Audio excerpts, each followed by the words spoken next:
پیارے بچوں، آج ہم آپ کو ایک نیک دل لڑکی کی کہانی سنانے جا رہے ہیں۔ اس لڑکی کا نام عارفہ تھا۔ عارفہ ابھی چھوٹی سی تھی کہ اس کے ماں باپ مر گئے۔ دور کسی گاؤں میں اس کا ایک چچا رہتا تھا۔ جب اس کو بھائی کے مرنے کی خبر پہنچی تو وہ عارفہ کو اپنے ساتھ لے آیا۔ عارفہ کی چچی بھی اسے دیکھ کر بہت خوش ہوئی۔ عارفہ کا چچا علاقے کا بہت بڑا ذمہ دار تھا۔ اس کے بے شمار مکانات تھے اور گائے بھینسوں کی بھی کمی نہ تھی۔ کچھ دن تو عارفہ وہاں بڑے عیش و آرام سے رہی، مگر آہستہ آہستہ تمام گھر والوں کا اس کے ساتھ سلوک بگڑتا چلا گیا، کیونکہ وہ سب اسے بے سہارا اور یتیم لڑکی سمجھتے تھے۔ اب گھر میں اس کی حیثیت صرف ایک نوکرانی کی سی تھی۔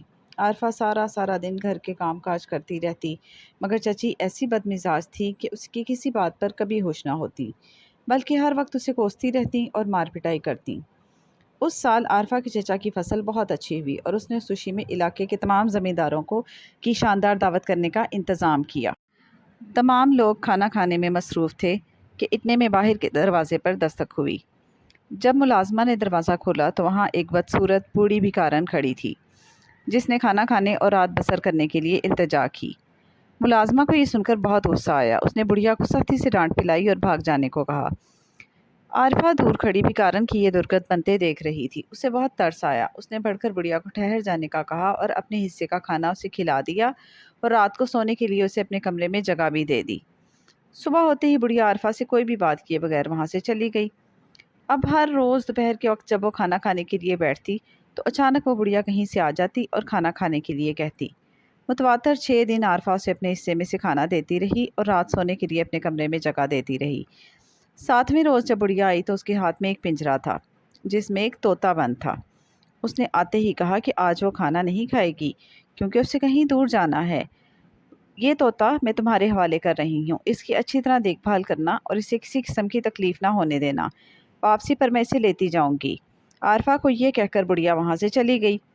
جب عارفہ کی چچا اور چچی نے اس کے پاس طوطے کو دیکھا تو وہ اس سے بہت ناراض ہوئے، مگر عارفہ نے ان کی جھڑکیوں کی قطعی پرواہ نہ کی۔ وہ روزانہ اپنے حصے کی روٹی میں سے کچھ حصہ طوطے کو کھلا دیتی، پانی پلاتی اور پھر اپنے کمرے میں حفاظت سے پنجرے کو رکھ دیتی۔ ایک صبح جب عارفہ اپنے کمرے سے باہر آ رہی تھی کہ ایک ملازمہ نے اس سے پوچھا، رات تمہارے کمرے میں سے باتوں کی آواز آ رہی تھی، رات کس سے باتیں کر رہی تھی تم؟ عارفہ نے کہا، مجھے تو کسی قسم کی آوازیں سنائی نہیں دیں اور میں نے کسی سے کیوں باتیں کرنی تھی، یہ سب تمہارا وہم ہے۔ اس سے اگلی رات اسی ملازمہ نے دروازے کے سوراخ میں سے چھپ کر دیکھا کہ کمرے میں عارفہ مزے سے سوئی ہوئی ہے اور طوطا پنجرے سے باہر نکلا ہوا ہے۔ طوطے کے سامنے چھوٹے چھوٹے قد کے بے شمار مرد اور عورتیں قیمتی لباس پہنے ادب سے کھڑے ہیں۔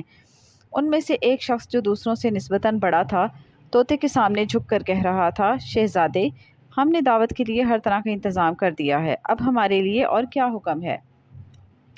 طوطے نے انسانوں کی طرح روبدار آواز میں کہا، ہر چیز بڑے اچھے طریقے سے ہونی چاہیے، کیونکہ ہم شہزادی کو پہلی بار دعوت میں بلا رہے ہیں۔ اس کے بعد وہ تمام چھوٹے چھوٹے آدمی اور عورتیں باری باری طوطے کے سامنے جھکتے اور کھڑکی کے راستے باہر نکلتے جاتے۔ جب صبح ہوئی تو ملازمہ نے عارفہ کی چچی کو رات والا سارا واقعہ سنایا۔ پہلے تو اس نے انکار کر دیا اور اس واقعے کو اس کا خواب سمجھا، مگر جب ملازمہ نے قسمیں کھا کھا کر اسے یقین دلایا تو اگلی رات عارفہ کی چچی نے خود تمام حالات اپنی آنکھوں سے دیکھنے کا ارادہ کیا، اور پھر رات کو یہ دیکھ کر وہ دنگ رہ گئی کہ جو باتیں ملازمہ نے اسے بتائی تھیں سب درست ثابت ہوئیں۔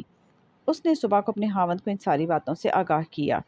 پہلے وہ بھی اپنی بیوی کی طرح ان باتوں کو ماننے سے انکاری رہا، مگر بعد میں اسے یاد آیا کہ اس کے دادا بتلایا کرتے تھے کہ گاؤں کے قریب ہی پریوں کا دیس ہے۔ ہو سکتا ہے کہ وہ ننھے ننھے آدمی اور عورتیں پریوں سے تعلق رکھتے ہوں، اور انہوں نے طوطے کے بارے میں یہی خیال کیا کہ ضرور یہ کوئی جادوئی طوطا ہوگا، اس لیے انہوں نے سوچا کہ آئندہ ان کی طوطے کی اچھی طرح دیکھ بھال کرنی چاہیے، ہو سکتا ہے یہ ہمارے کسی کام آ جائے۔ اگلے روز عارفہ کے چچا اور چچی نے خوب گھی میں چوری کوٹ کر طوطے کے سامنے رکھی، مگر طوطے نے چوری کو دیکھا تک نہیں۔ رات کے وقت جب سب گھر والے کھانا کھا رہے تھے کہ اتنے میں دروازے پر دستک ہوئی۔ نوکرانی نے دروازہ کھولا تو دیکھا کہ سامنے بوڑھی بھکارن کھڑی ہے۔ اس نے عارفہ کو بلا کر اس کا شکریہ ادا کیا کہ تم نے طوطے کی اچھی طرح سے دیکھ بھال کی، اور بتلایا کہ اس کے ساتھ اور بھی بہت سے لوگ ہیں، ان سب کی دعوت کا انتظام کرنا ہے، اس لیے جلدی جلدی گھر پہنچنا چاہتی ہوں۔ جب عارفہ کی چچا اور چچی نے باہر جھانک کر دیکھا تو ان کی حیرت کی انتہا نہ رہی، کیونکہ باہر گلی میں بے شمار ننھی ننھی گاڑیاں جن کے آگے سفید گھوڑے جتے ہوئے تھے کھڑی تھیں۔ جو گاڑی سب سے عمدہ تھی وہ بالکل خالی تھی۔ اس گاڑی پر بڑھیا بیٹھ گئی اور اس نے عارفہ کو بلا کر اس پر بٹھا لیا۔